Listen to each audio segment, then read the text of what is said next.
एक वक्त था जब इंडिया में इंटरनेट का मतलब था एक ख्वाब, एक ऐसी चीज जिसको अफोर्ड करना आम आदमी के बस की बात नहीं थी। सोचिए उस दौर को जब 1 गीगाबाइट डेटा के लिए आपको 200 रुपए से ज्यादा देने पड़ते थे, जब वीडियो कॉल करना एक लग्जरी थी, जब यूट्यूब पर एक वीडियो देखना मतलब अपने पूरे महीने का रिचार्ज खत्म कर देना। मैं आपको बताता हूँ कैसी थी वो दुनिया। एक स्टूडेंट है, उसको ऑनलाइन पढ़ाई करनी है, यूट्यूब पर लेक्चर्स देखने हैं, लेकिन उसके पास इतना पैसा नहीं है कि वो हर महीने 500 या 600 रुपए का डेटा रिचार्ज करे। तो वो क्या करता है? वो साइबर कैफ़े जाता है, घंटे का 20 रुपए देता है और इतनी स्लो स्पीड होती है कि एक वीडियो लोड होने में 5 मिनट लग जाते हैं। एक शॉपकीपर है, उसकी एक छोटी दुकान है, वो चाहता है कि अपना बिजनेस ऑनलाइन ले जाए, व्हाट्सएप पर ऑर्डर्स ले, फेसबुक पर अपनी दुकान का पेज बनाए।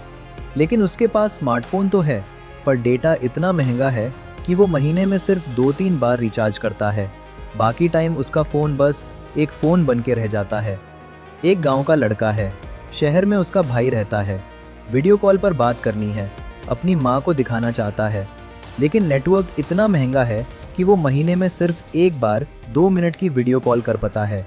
बाकी टाइम सिर्फ एसएमएस, सिर्फ वॉइस कॉल, वो भी मिनट गिनते गिनते।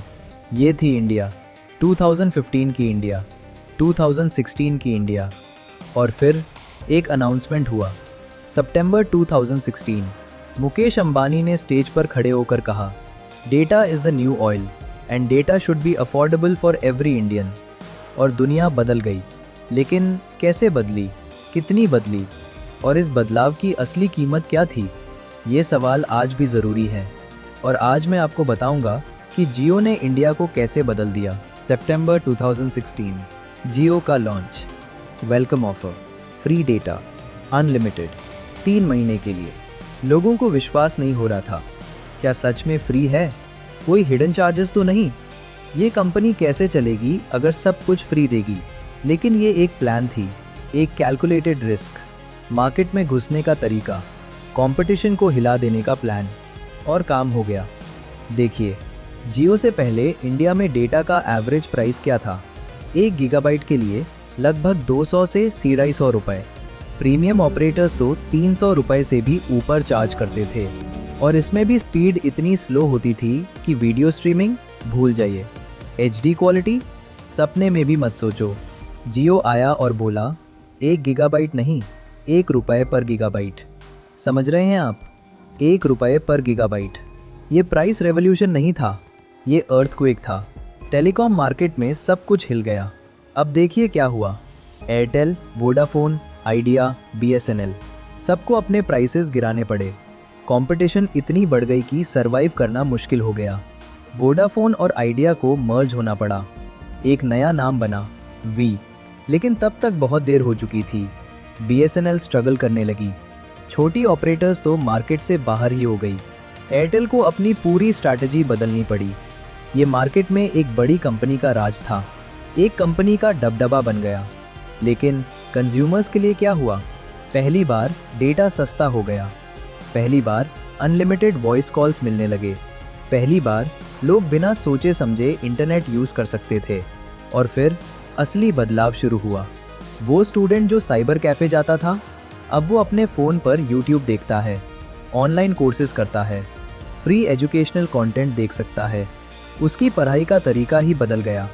वो शॉपकीपर जो महीने में 2-3 बार रिचार्ज करता था, अब वो व्हाट्सएप बिजनेस चलाता है, फेसबुक पर प्रोडक्ट्स बेचता है, इंस्टाग्राम पर मार्केटिंग करता है। उसकी छोटी दुकान अब ऑनलाइन स्टोर बन चुकी है। वो गांव का लड़का जो महीने में एक बार वीडियो कॉल करता था, अब वो रोज़ अपनी माँ से बात करता है, वीडियो कॉल्स, फोटोज़ भेजता है, अपनी ज़िंदगी शेयर करता है। ये सिर्फ टेक्नोलॉजी नहीं थी, ये सोच बदलने का वक्त था, ये डिजिटल क्रांति थी। देखिए, जब डेटा सस्ता हुआ तो कंटेंट देखना बढ़ता गया। यूट्यूब पर इंडियन क्रिएटर्स को ऑडियंस मिली। नेटफ्लिक्स और अमेज़ॉन प्राइम इंडिया में सक्सेसफुली आ पाए। एंटरटेनमेंट इंडस्ट्री पूरी तरह से बदल गई। एजुकेशन सेक्टर बदल गया। अनअकैडमी, बायजूस, खान अकेडमी, ये सब प्लेटफॉर्म्स चलने लगे। गांव-गांव में स्टूडेंट्स अब कॉम्पिटिटिव एग्जाम्स की तैयारी कर सकते हैं, वो भी घर बैठे। बिजनेस का पूरा सिस्टम बदल गया। स्विगी, जोमैटो, ओला, उबर, फ्लिपकार्ट, अमेज़ॉन, इन सबको जो पुश मिला वो सब जियो की वजह से था।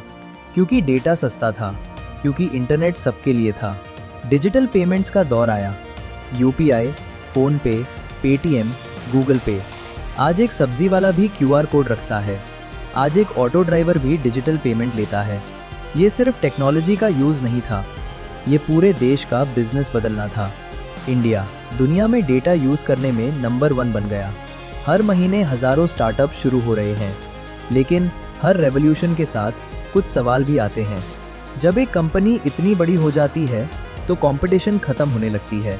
जब कंपटीशन ख़त्म होती है तो नए आइडियाज़ कम आते हैं और प्राइसेस बढ़ने लगते हैं। आज जियो के टैरिफ प्लान्स पहले जितने सस्ते नहीं हैं। वेलकम ऑफर ख़त्म हुआ, प्राइसेस धीरे धीरे बढ़ने लगे और जो बाकी ऑपरेटर्स बचे हैं वो भी प्राइसेस बढ़ा रहे हैं। तो क्या ये बदलाव कुछ टाइम के लिए था या ये एक प्लान थी, पहले मार्केट कैप्चर करो फिर प्राइसेस बढ़ाओ? ये सवाल आज भी ज़रूरी है। लेकिन एक बात पक्की है, जियो ने इंडिया को बदल दिया, हमेशा के लिए।